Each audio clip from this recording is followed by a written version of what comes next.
Hello guys, कैसे हो आप लोग।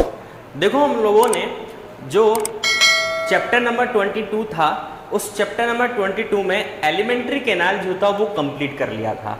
अब एलिमेंट्री कैनाल जो था यानी पूरा पाचन तंत्र को दो भागों में डिवाइड किया था, आहार नाल और सहायक पाचक ग्रंथियां या एसोसिएटेड ग्लैंड्स। तो आज हम लोग एलिमेंट्री कैनाल यानी आहार नाल के हम लोगों ने बारे में बात कर ली थी, तो आज हम बात करते हैं सहायक पाचक ग्रंथियां या एसोसिएटेड ग्लैंड्स के बारे में। तो चलिए स्टार्ट करते हैं। सहायक पाचक ग्रंथि, इंग्लिश में एसोसिएटेड ग्लैंड। अब एसोसिएटेड ग्लैंड जो हैं वो हम लोगों को बात करनी है सबसे पहले सलाइवरी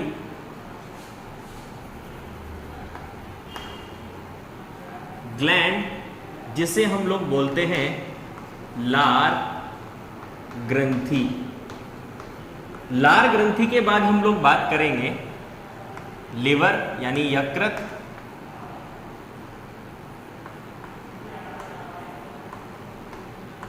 उसके बाद हम लोग बात करेंगे पैनक्रियाज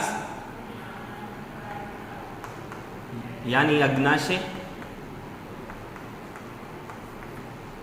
और उसके बाद हम लोग बात करेंगे जठर ग्रंथि यानी गैस्ट्रिक ग्लैंड, जठर ग्रंथि, और लास्ट में हम लोग बात करेंगे इंटेस्टाइनल ग्लैंड, जिसे हम लोग कहते हैं आंत्रीय ग्रंथि। चलिए सबसे पहले बात करते हैं लार ग्रंथि की। देखो, लार ग्रंथि की अगर हम लोग बात करते हैं तो सबसे पहली चीज हमारे पास ये आती है कि लार ग्रंथि कौन से प्रकार की ग्रंथि होती है। तो ये एक प्रकार की बही स्त्रावी ग्रंथि होती है, यानी अपने स्त्राव को नलिकाओं की सहायता से मुख गुहा में स्त्रावित करती है।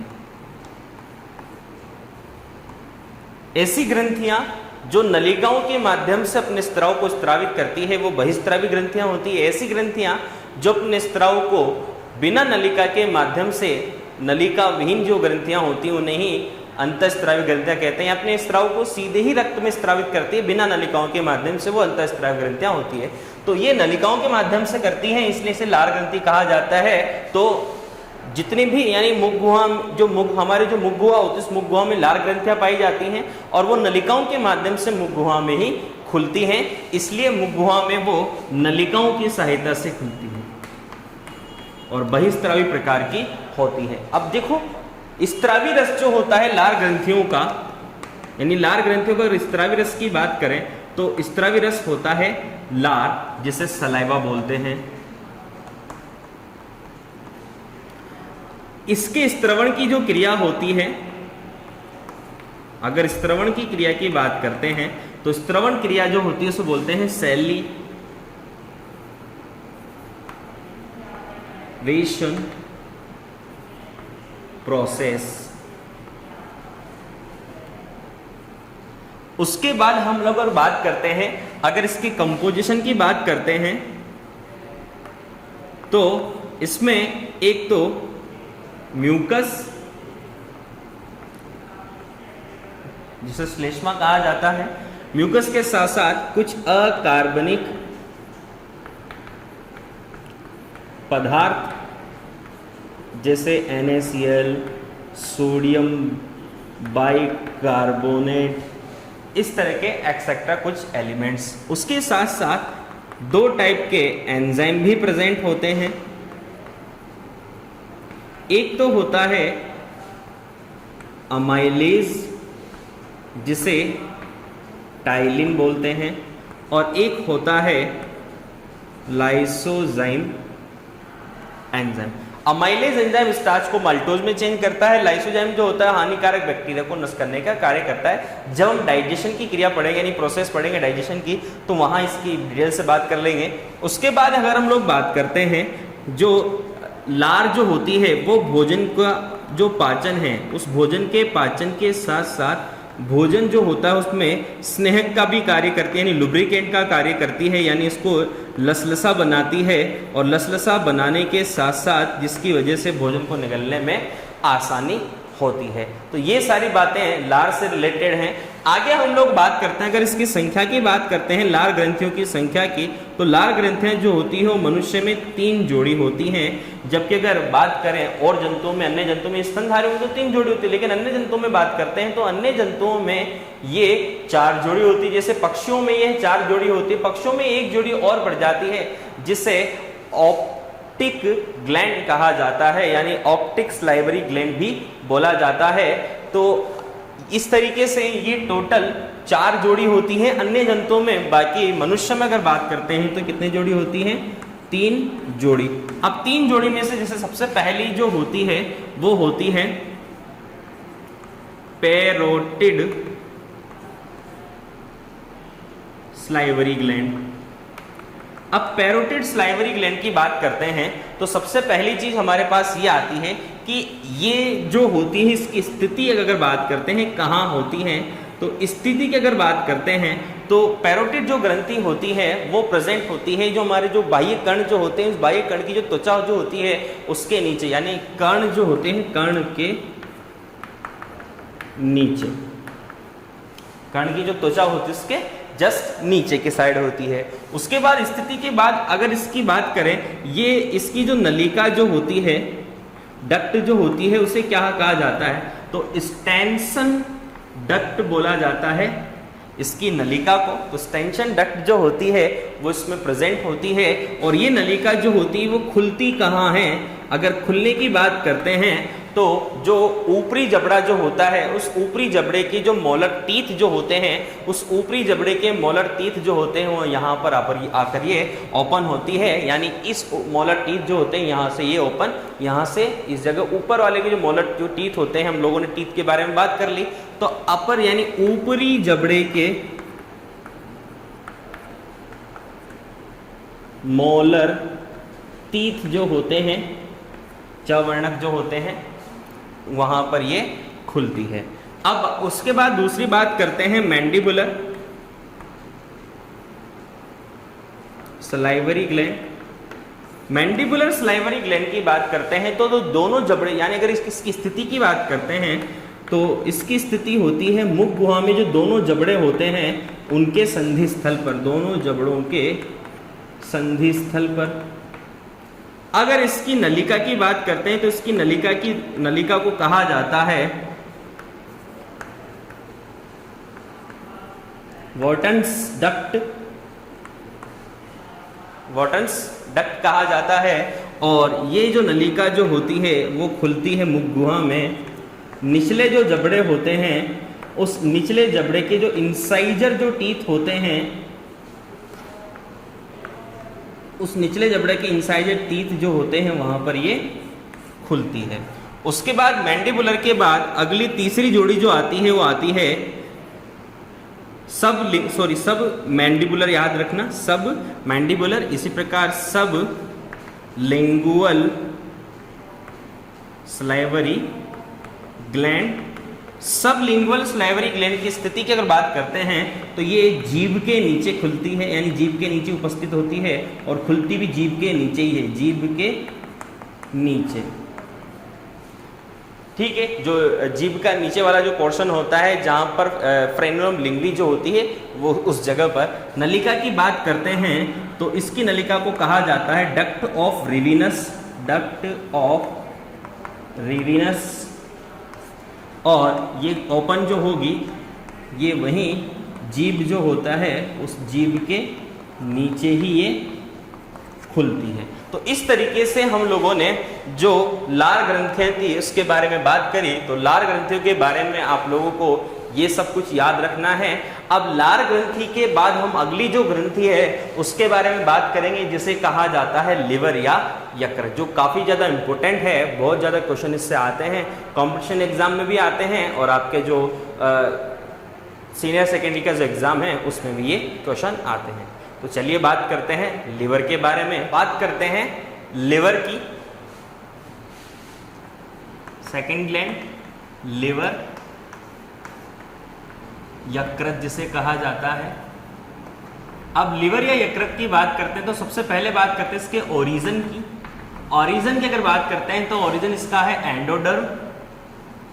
उसके बाद ये एक प्रकार की बहिस्त्रावी ग्रंथि यानी एक्सोक्राइन ग्लैंड है, एक्सोक्राइन ग्लैंड। उसके बाद आगे हम बात करते हैं तो यकृत जो होती है, यानी यकृत जो होता है उसमें बहुत सारी जैव रासायनिक क्रियाएं संपन्न होती है, इसलिए इसका अगर अदर नेम की बात करते हैं, अन्य नाम, तो इसका अन्य नाम में इसे बोला जाता है जैव रासायनिक प्रयोगशाला।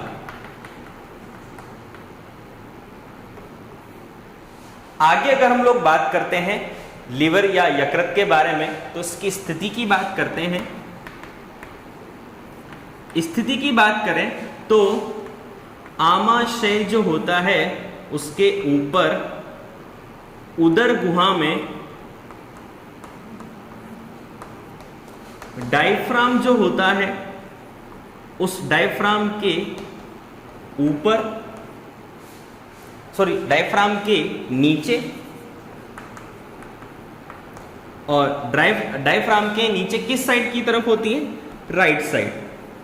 तो देखो डायफ्राम के जस्ट नीचे आमाशय होता है लेफ्ट साइड, और राइट साइड जो होती है वहां पर लिवर होता है। तो लिवर डायफ्राम के जस्ट नीचे की तरफ राइट साइड में उदर गुहा जो होती है उसमें उपस्थित होता है, यह आप लोगों को ध्यान रखना है। उसके बाद हम लोग अगर बात करते हैं जो लिवर जो होता है, इस लिवर की स्थिति के बाद अगर इसके वेट की बात करते हैं यानी वजन की बात करते हैं, तो जो फीमेल होती है उस फीमेल में इसका वजन होता है 1.2 kg, और जो मेल होता है उस मेल में होता है 1.5 kg। उसके बाद अगर इसकी लेंथ की यानी लंबाई की बात करते हैं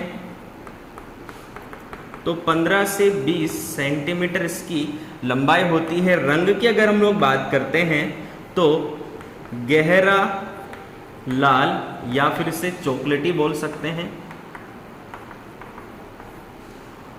उसके बाद रंग के बाद अगर इसकी सतह की बात करते हैं तो सतह में इसकी जो ऊपरी सतह जो होती है वो होती है उत्तल, और जो निचली जो सतह होती है वो होती है अवतल। ठीक है, तो लिवर जो होता है उस लिवर से रिलेटेड हम लोगों ने इन सब के बारे में बात करी। अगर इसकी आगे बात करते हैं, इसकी संरचना के बारे में बात करते हैं, तो देखो स्ट्रक्चर, संरचना। इसकी संरचना का जब अध्ययन किया गया तो ये दो पालियों से मिलकर बनी हुई संरचना होती है, जिसमें एक बड़ी पाली जिसे राइट लोब कहते हैं और एक छोटी पाली जिसे लेफ्ट लोब कहा जाता है। तो लेफ्ट और राइट लोब में डिवाइड होती है। इसके साथ साथ दो लोब और पाई जाती है जिन्हें कहा जाता है क्वाड्रेट एंड कॉर्डेट। तो क्वाड्रेट और कॉर्डेट दो लोब और पाई जाती है। इस तरह से 4 लोब होती है मनुष्य के लिवर में, और मेन लोब तो ये दोनों होती हैं। अब अगर इसकी संरचना के बारे में बात करते हैं तो मैंने जो डायग्राम था, जब हमने आर नाल का डायग्राम में तो वहां बात कर ली थी, तो एक तरफ तो ये राइट लोब और एक तरफ लेफ्ट लोब। अब right lobe and left lobe दोनों मिलकर बनाती हैं कॉमन हिपैटिक डक्ट। लेफ्ट और राइट लोब की जो डक्ट होती हैं, यानी दोनों की जो डक्ट होती हैं वो आकर दोनों आपस में मिलकर दोनों की जो डक्ट होती हैं यानी left hepatic duct and right hepatic duct आपस में मिलकर कॉमन हिपैटिक डक्ट बनाती है। उसके बाद जो गॉल ब्लैडर जो होता है, अब गॉल ब्लैडर की बात करते हैं। जो लीवर जो होता है, लीवर की जो दाईं पाली जो होती है, राइट लोब जो होती है, इस राइट लोब पर एक विशेष प्रकार की छोटी पतली भित्ति से बनी हुई यानी कोष्ठनुमा थैलेनुमा संरचना पाई जाती है, जिसे पित्ताशय या गॉल ब्लैडर कहा जाता है। और ये पित्ताशय जो होता है उससे पित्त वाहिनी निकलती है। इसका काम जो होता है वो लीवर में बनने वाला जो पित्तरस जो होता है उसको स्टोर करने का, संग्रहित करने का काम होता है। तो जो गॉल ब्लैडर जो होता है, उस गॉल ब्लैडर की एक डक्ट होती है सिस्टिक डक्ट। तो सिस्टिक डक्ट और कॉमन हिपैटिक डक्ट जो होती है आपस में मिलकर बनाती हैं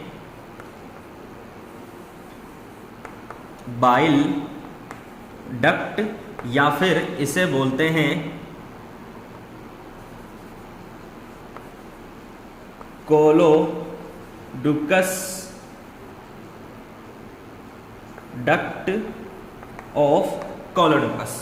तो डक्ट ऑफ कोलोडुकस या फिर बाइल डक्ट बोला जाता है। और ये बाइल डक्ट या डक्ट ऑफ कोलोडुकस जो होती है वो कहाँ जाकर ओपन होती है या खुलती है? जो ड्यूडेनम जो होता है,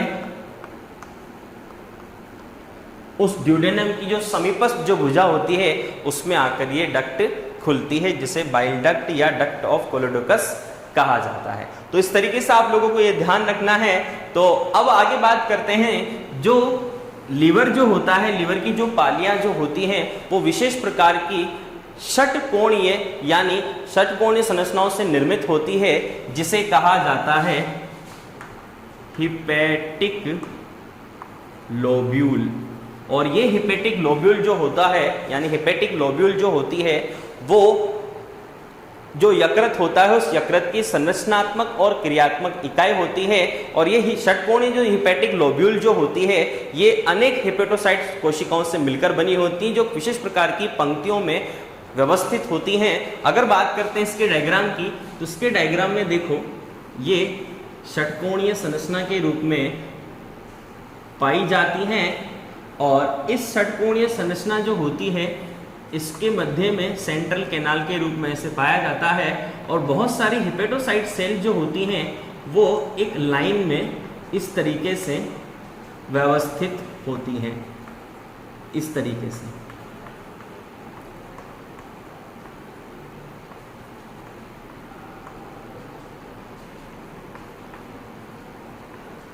और बीच में यहाँ पर एक छोटा सा अवकाश भी बन जाता है, तो इन्हें बोला जाता है हिपैटिक पोर्टल। और हिपैटिक पोर्टल जो होता है, ये रोज जो होती हैं तो इसमें दो स्पेस बनते हैं। ये जो सकरा जो अवकाश जो होता है, इस सकरा अवकाश को बोलते हैं बाइल कैनालिक्यूली। और ये जो चौड़ा अवकाश जो होता है उसे बोलते हैं सिनुसॉइड। ठीक है।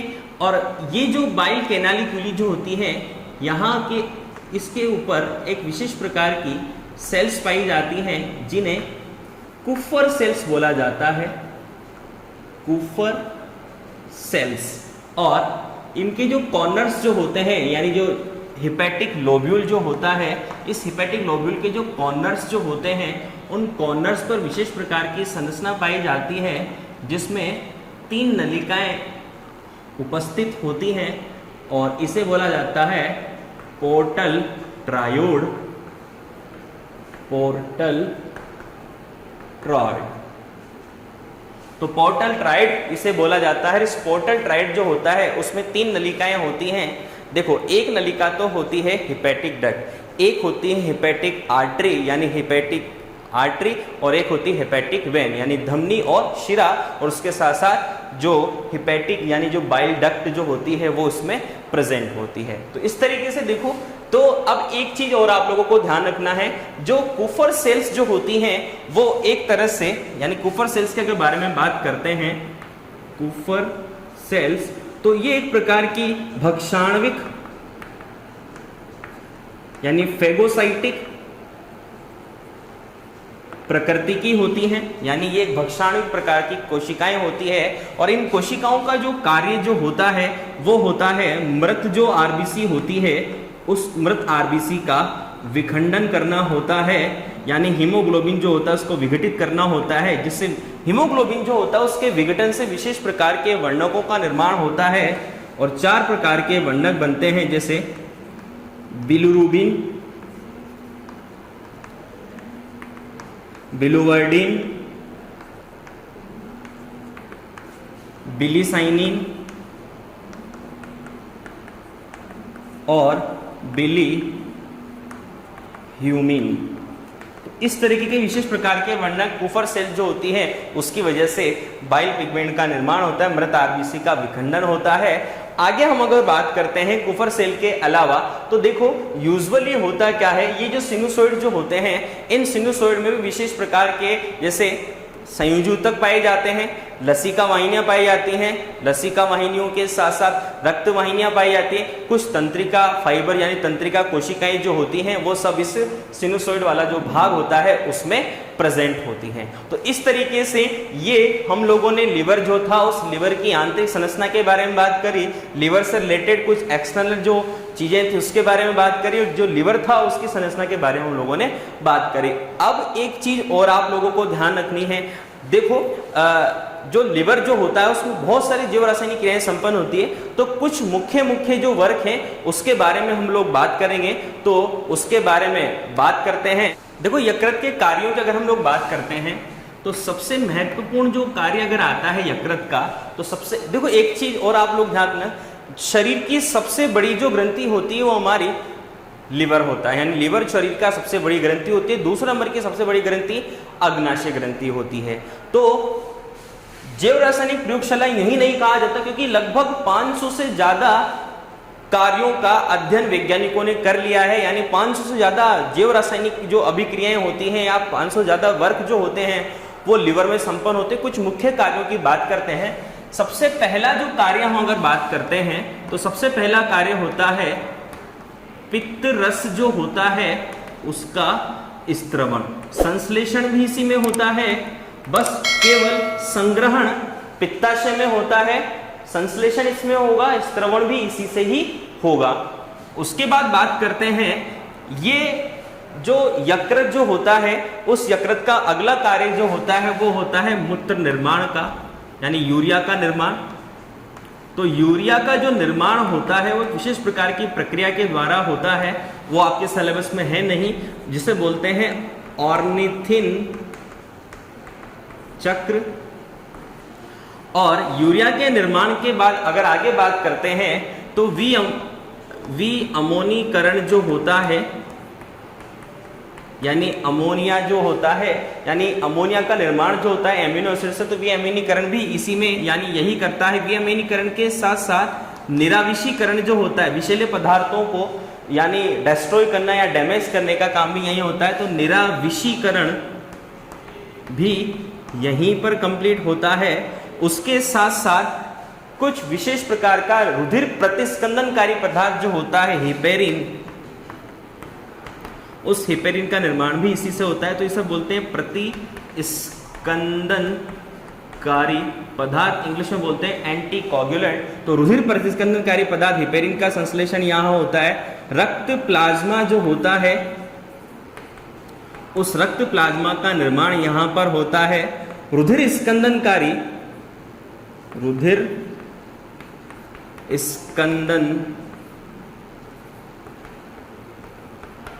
जो पदार्थ होते हैं जैसे प्रोथ्रोम्बिन और फाइब्रिनोजन,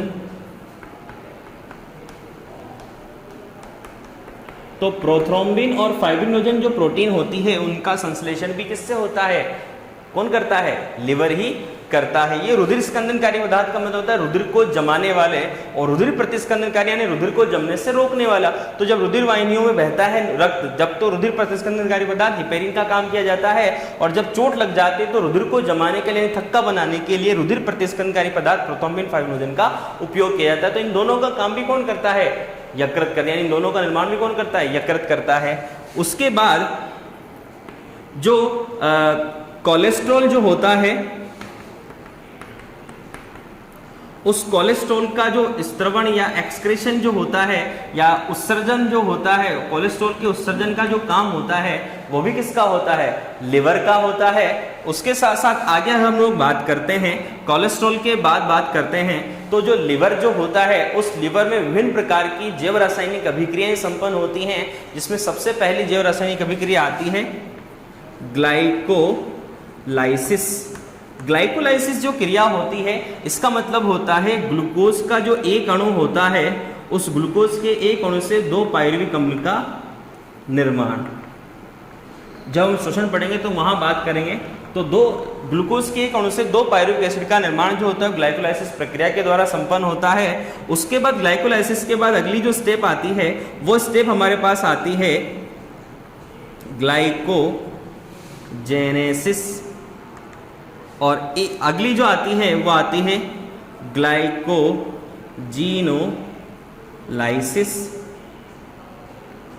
और एक आती है ग्लाइकोनियोजेनेसिस।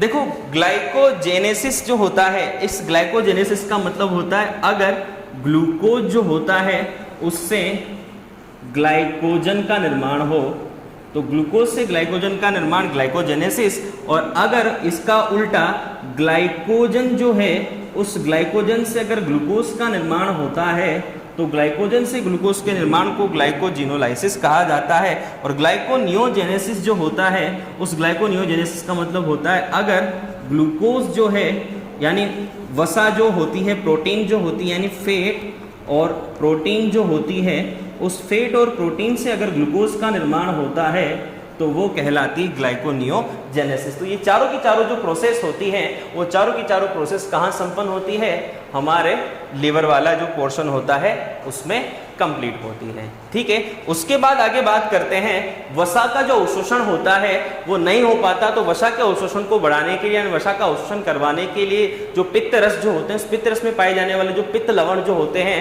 वो इस वसा के वसाम्ल जो होते हैं उनसे जुड़ जाते हैं और जुड़कर मिसेल का निर्माण करते हैं, जिससे वसा का अवशोषण हो जाता है। और उसके साथ साथ हमारा जो लिवर जो होता है, इस लिवर के द्वारा यानी जो लिवर जो होता है उस लिवर में विशेष प्रकार की विटामिन ए